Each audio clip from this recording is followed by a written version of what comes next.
hoje é possível acessar essas coberturas na qual o titular que contrata essa apólice é o mesmo que recebe essa indenização.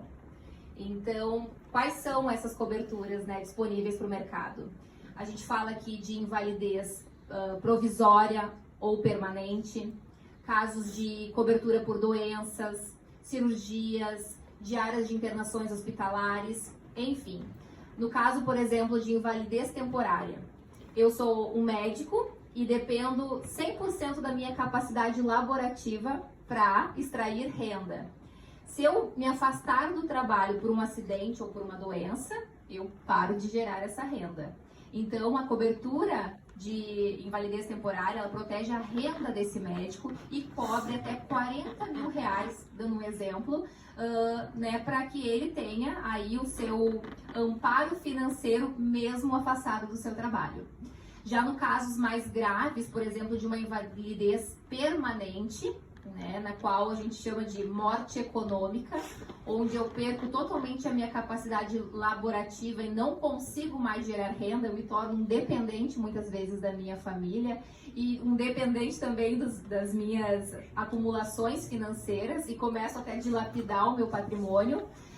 Nesse caso, essa cobertura restitui esse titular com uma indenização contratada, que muitas vezes nós calculamos essa cobertura de invalidez até o quanto essa pessoa precisa, qual é a necessidade de despesas mensais para que, caso ele invalide, reaplique esse investimento e esse investimento aí custeie esse padrão de vida mensal.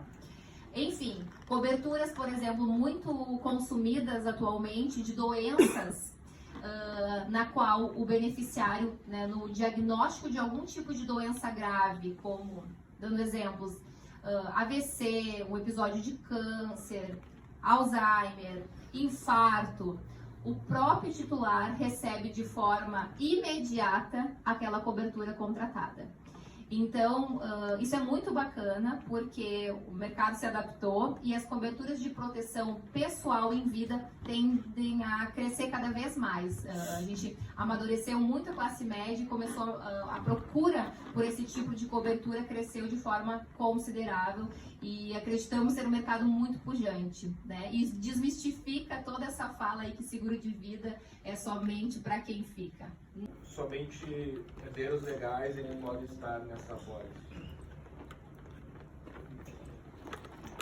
Hoje não existe obrigatoriedade, né, tanto jurídica quanto fiscal, né, de eleger pessoas com grau de parentesco.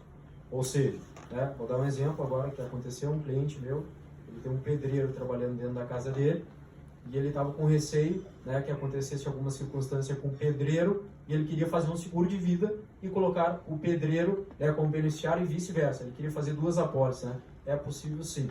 Então hoje não existe obrigatoriedade jurídica de colocar um tutor, por exemplo, ou um herdeiro legal como beneficiário do plano.